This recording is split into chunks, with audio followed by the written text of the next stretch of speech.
Books for ever میں خوش آمدید۔ ناول دل دیا دہلیز جس کی رائٹر ہے رفت سراج، اس کی یہ 68ویں ایپیسوڈ ہے، یعنی کہ 68۔ تو آئیے سٹارٹ کرتے ہیں اس ایپیسوڈ کو بغیر کسی دیر کے۔ مہی نے چونکہ تیمور علی خان کو فیکس کر دیا تھا، اس لیے مطمئن انداز میں سفر تمام ہوا تھا۔ وہ صرف ایک چھوٹا سا سوٹ کیس ہمراہ لائی تھی، اس لیے اسے کسی ٹرالی کی ضرورت بھی پیش نہیں آئی۔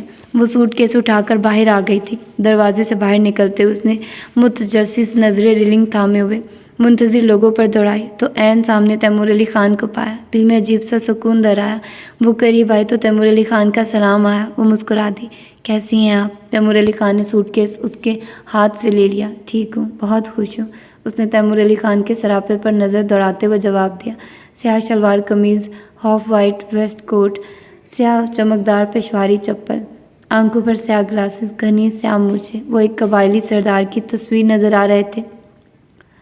فلائٹ ایکوریٹ ٹائم پر آ گئی۔ انہوں نے اطراف پر نگاہ ڈال کر گلاسز اتار دیے اور جیب میں اٹکا لیے۔ سورج سرخ ہو چکا تھا۔ اس کا احساس شاید انہیں اب ہوا تھا۔ گھر کتنی دیر میں پہنچ جائیں گے؟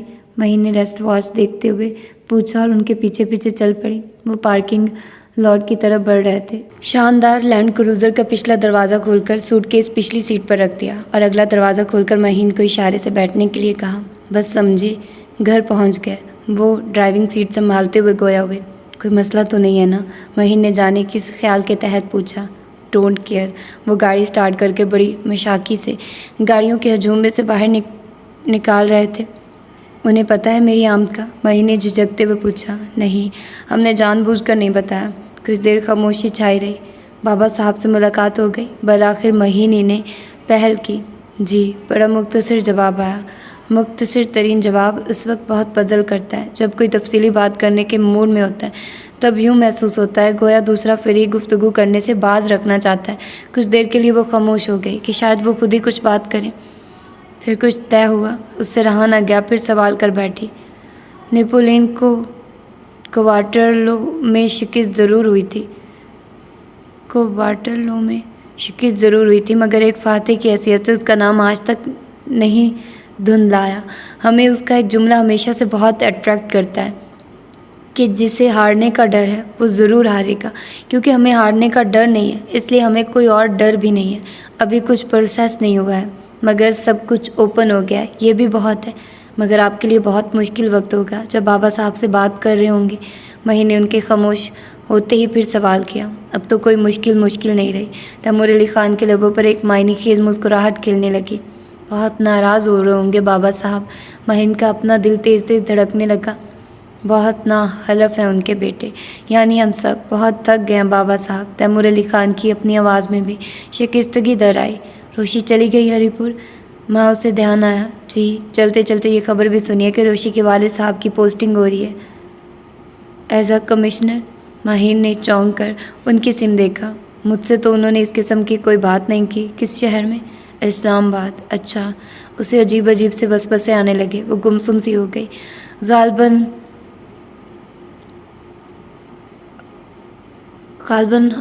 ہارٹ آرڈرز ہے، جیسے کہ عموماً ایمرجنسیز میں ہوا کرتا ہے۔ آپ پریشان نہ ہوں، فون پر بات کر لیجیے گا۔ کتنی شارٹ حسیات تھی تیمور علی خان کی۔ وہ فوراً ہی مہین کی پریشانی سمجھ گئے تھے۔ نہیں، میں سوچ رہی تھی روشی کو مسئلہ ہوگا۔ نئے گھر کی سیٹنگ آسان کام نہیں ہوتا۔ اس نے جلدی سے بات بنائی۔ آپ مجھے یہ بتائیے، بابا صاحب نے کس طرح کا ریئیکٹ کیا؟ آپ سے گنجائش رکھ کے بات کیا یا پریشانی بڑھ گئی ہے؟ مہی نے اپنی کیفیت پر قابو پا کر جلدی سے سابقہ موضوع چھیڑ دیا۔ روشی کو ہم خیال بنائے بغیر وہ کورٹ میں کیسے جائیں گے؟ اور وہ احمقانہ حد تک ضدی اور جذباتی ہے۔ یہ گیم وہ نہیں کھیل سکیں گے۔ انشاءاللہ آپ کو شاید علم ہو، جب آپ پہلی بار بڑی حویلی آئی تھی اور اسے زبردستی کراچی بھیج دیا گیا تھا تو اس نے سوسائڈ کی کوشش کی تھی۔ اتنی معمولی سی بات پر اس کیس میں تو اس کے سارے انٹرسٹ پٹس ہو گئے ہیں۔ تیمور علی خان نے گاڑی ایک طویل شاہراہ پر ڈال دی۔ محسوس تو میں نے بھی کیا تھا کہ روشی کو کانشیسلی مجھ سے دور رکھا جا رہا ہے۔ سمجھ نہیں پائی تھی میں۔ شاید اس کی وجہ یہ ہوگی کہ میں ناز بجو سے متعلق بہت سارے کراس کوشچن کروں گی، کہیں روشی کو کچھ محسوس نہ ہو جائے۔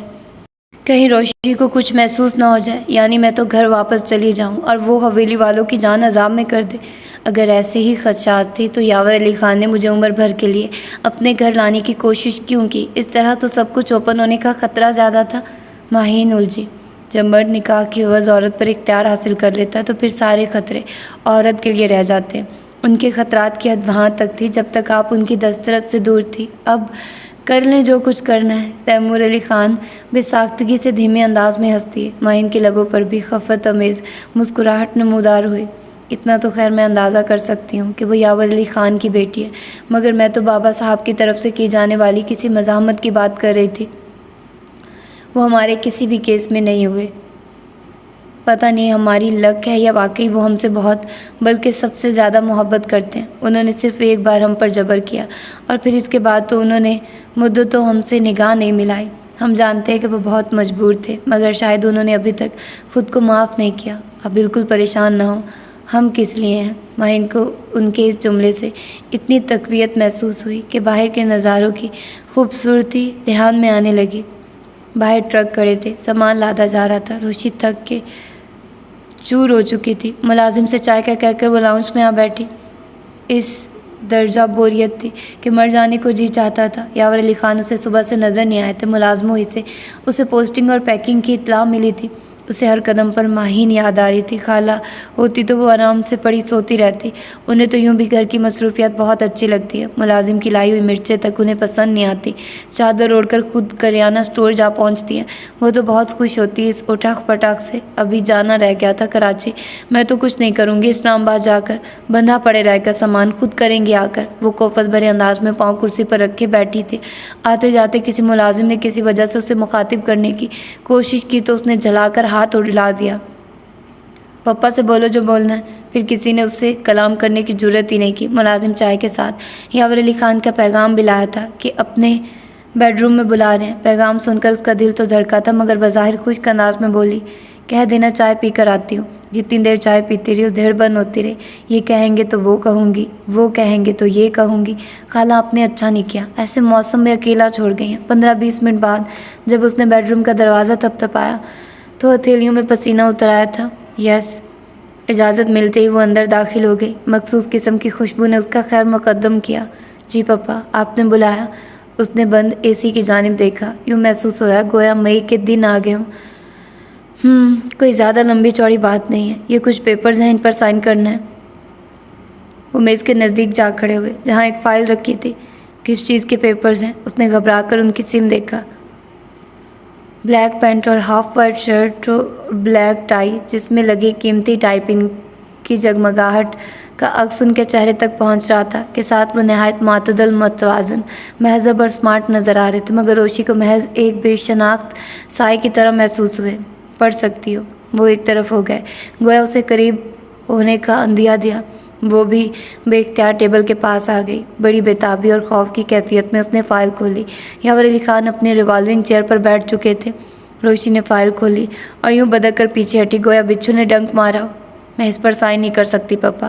ہاں، اگر آپ کہیں تو میں زہر کھا سکتی ہوں، خود کو شوٹ کر سکتی ہوں۔ مجھے یقین نہیں آ رہا کہ میں اپنے باپ کے گھر میں ہوں۔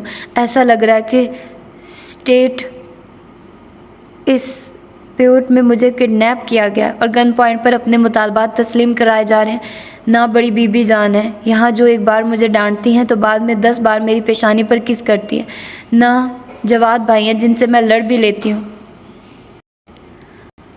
اور بہت سارے پیسے بھی مانگ لیتی ہوں۔ اگر آپ ہیں سو واٹ، زندگی میں کبھی لگا ہی نہیں کہ آپ میرے پپا ہیں۔ آپ حویلی آئے تھے تو بی بی جان کہتی تھی تمہارے پپا ہیں، سلام کراؤ۔ بس میں آپ کو سلام کراتی تھی۔ میرے اور آپ کے بیچ صرف سلام ہے۔ آپ کو احساس دلایا گیا کہ میں خوش ہوں، مگر آپ کیوں میری خوشی کا احساس کریں گے؟ آپ کے کوٹ کی اندرونی جیب میں رکھا ہوا جیسے ایک ریوالور ہوں میں، پیکڈ ڈیموشن، جیسے آپ کو خود کو ڈیفینڈ کرنے کے لیے جب چاہیں استعمال کر لیں۔ شٹ آپ! پوری قوت کے ساتھ انہوں نے اس کے رخسار پر تمانچہ رسید کیا تھا۔ جانتا ہوں میں کس کی زبان بول رہی ہوں۔ روشی رخسار پر ہاتھ رکھ کے دم بخود کھڑی ہو گئی۔ پپا، روشانے، میں خود کو شوٹ کر لوں گا، تمہارے اور کسی اور کے سامنے نہیں کہ مجھے بلیم کیا جائے۔ ایموشنلی بلیک میل کر رہا ہوں۔ تم میری اولاد ہو، وہی کرو گی جو میں کہوں گا۔ آپ کو یقین ہوگا کہ میں آپ کی اولاد ہوں، مگر مجھے یقین نہیں کہ آپ میرے والد ہیں۔ آپ دونوں بھائیوں کی جنگ ہے تو آپ مجھے کیوں استعمال کر رہے ہیں؟ کھل کر ایک دوسرے سے کیوں نہیں لڑتے؟ میں ایک ادھوری ذات ہوں، نہ ماں کے معنی جانتی ہوں نہ باپ کے بارے میں۔ باری بھی مجھ جیسا ہے، ہم میں بہت سی باتیں کامن ہیں، ہم انڈرسٹینڈ کر سکتے ہیں ایک دوسرے کو۔ جب آپ 18 سال تک بھلائے رکھتے ہیں کہ آپ کی کوئی بیٹی بھی ہے تو باقی زندگی بھلائے رکھنے میں کیا حرج ہے؟ اس نے وحشت بھرے انداز میں چپٹ کر فائل کے کاغذ چڑے اور پرزے پرزے کر دیے اور منہ ہاتھوں سے ٹھام کر پھوٹ پھوٹ کر رو دی۔ پپا، میری آپ سے کوئی جنگ نہیں ہے، مجھے صرف ایک بار خوش ہونے دے۔ پپا، مجھے فیوڈل سسٹم کا پارٹ نہیں بننا، مجھے اپنے کمشنر باپ پر فخر نہیں کرنا، مجھے تو بس خوشی کا اعتبار چاہیے۔ آپ یہ سب نہ کریں، میں آپ سے پرامس کرتی ہوں کہ میں دونوں حویلیوں میں زندگی بھر قدم نہیں رکھوں گی۔ کیا ہوا تھا آپ کے ساتھ کہ آپ کے سینے میں دل نہیں رہا؟ آپ مجھے ہی نہیں سب کو ایک مہمان جیسے کیوں محسوس ہوتے ہیں؟ آپ اپنے کیوں نہیں لگتے؟ یاور علی خان پشت پر ہاتھ باندھے ہوئے اپنے ہونٹ چبا رہے تھے، جیسے ان کی سمجھ جواب دے گئی ہو۔ روشی بے ساختہ ان کے سینے سے لگ گئی تھی اور بری طرح رو رہی تھی۔ پپا پلیز پپا، یقین کریں، مجھے کسی نے استعمال نہیں کیا، پریشرائز نہیں کیا۔ اگر آپ کہیں گے تو میں زندگی بھر کسی سے نہیں ملوں گی۔ جب ماں باپ کے بغیر رہ سکتی ہوں تو ہر شے کے بغیر رہ سکتی ہوں۔ کاکا جان سے بھی نہیں ملوں گی کبھی۔ پپا کسی طرح سے تو مجھے یقین دلائیے کہ میں آپ کی بیٹی ہوں۔ اس کے آنسو یاور علی خان کا گریبان بھگو رہے تھے۔ اس کا ایک جملہ ان کی ہستی تہس نہس کر رہا تھا۔ کیا ہوا تھا آپ کے ساتھ کہ آپ کے سینے میں دل نہیں رہا؟ وہ ان کی بیٹی تھی، تمانچہ کھا کر انہی کے سینے سے لگی رو رہی تھی۔ روشان نے، تم نے غلط جگہ کمٹمنٹ کی ہے۔ بالآخر انہوں نے آہستگی سے اس کے سر پر ہاتھ رکھ دیا۔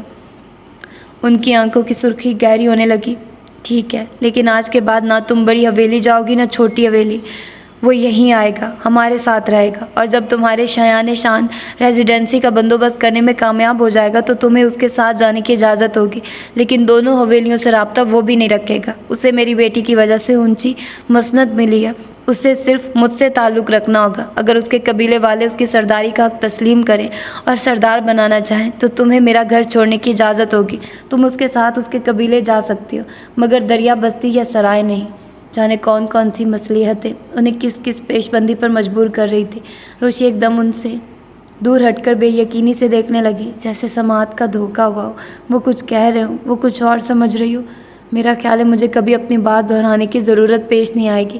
اب تم جا سکتی ہو۔ Be easy, be happy. وہ چیئر پر دوبارہ بیٹھ گئے اور کاغذ کے ٹکڑے سمیٹنے لگے۔ روشی کو یوں محسوس ہوا کہ اس نے باپ کے ساتھ بہت زیادتی کی ہے۔ ایک حزن، ایک شگفتگی ان کے چہرے سے آشکار تھی۔ وہ حویلی میں داخل ہوئے تو باری کو منتظر پایا۔ وہ مہین کو سامنے پا کر بہت خوش دلی سے مسکرایا۔ السلام علیکم۔ بہادر خواتین بہت اٹریکٹیو ہوتی ہیں، مگر میڈل دینے کی پوزیشن نہیں ہے، وہ کہہ رہا تھا۔ یہ ہمیں بتانے کی بات نہیں ہے، جب میڈل دینے کی پوزیشن میں آؤ تو پہلے ادھر میڈل دینا۔ واہ صاحب، کیا ٹھاٹھ ہے۔ مہین اندر کی اکھاڑ پچھاڑ کے برعکس خود کو بہت فریش ظاہر کر رہی تھی۔ اس کی نظریں سامنے بالکنیوں پر یوں پڑی ہوئی تھی، گویا وہ کسی بالکنی میں کھڑی اس کو نظر آ جائے گی۔ اللہ کا شکر ہے جی، کرم ہے اس مالک کا۔ اسی لمحے تیمور علی خان اس کے قریب آ گئے۔ ہمیں علم ہے پارٹنر سے ٹھیک ٹھاک فرینڈشپ ہے، سو نائس۔ ٹھیک ہو پارٹنر، خیریت رہی؟ مباری کی سمت متوجہ ہوئے۔ جی بالکل خیریت رہی۔ وہ چاہتے ہوئے بھی ان سے خیریت نہ پوچھ سکا۔ اب ایسا ہے کہ اس وقت بڑا ایموشنلی پیریڈ ہے، ہم سٹڈی میں جاتے ہیں۔ ستم، انہیں اپنی بھابھی کا ٹھکانہ دکھاؤ۔ آپ چلیں، کچھ دیر بعد آپ سے ملاقات ہوگی۔ بھابھی؟ وہ حیران ہو کر تیمور علی خان کی سمت دیکھنے لگی۔ بھئی یہ انہیں بھابھی کہتے ہیں۔ بہت کوشش کی مگر کچھ بات بنی نہیں۔ بہت خوب، اب یہ ساس کو بھابھی کہا کریں گے۔ مہین باری کے پیچھے پیچھے چل پڑی۔ دل کی جو کیفیت تھی وہ خود بھی نہیں سمجھ پا رہی تھی۔ سارے وجود پر ایک لرزش سی تھی، جانے وہ کس طرح ملیں گی۔ جہاں باری کے قدم ٹھہرے تھے، باری نے منکش سیاہ آبنوسی چمکتے ہوئے دروازے پر ہلکی سی دستک دی اور خود اشارے سے اسے اندر جانے کا کہہ کر واپس پلٹ گیا۔ مہین نے دھڑکتے دل کے ساتھ دروازے کا ہینڈل گھمایا اور سر آگے کر کے بہت احتیاط سے اندر جھانکا۔ جسم و جاں کو معطر کرنے والی ایک دل پذیر خوشبو نے اس کو سواگت کیا۔ دستک سن کر نازنین دروازے ہی کی سمت متوجہ تھی۔ مہین کو دیکھ کر ایک دم بجلی کسی تیزی سے بیڈ سے اتر آئی۔ مہین اندر داخل ہو چکی تھی۔ السلام علیکم۔ مہین نے باہیں پھیلا دی، کھلتے ہوئے زرد رنگ کے لباس میں ملبوس، اپنی دراز بھیگی ہوئی زلفوں کے ریش مہین کو اس حیرت میں مبتلا کر رہی تھی جو غیر معمولی حسن کے نظارے کے لیے مخصوص ہوتی ہے۔ اس کا ہاتھ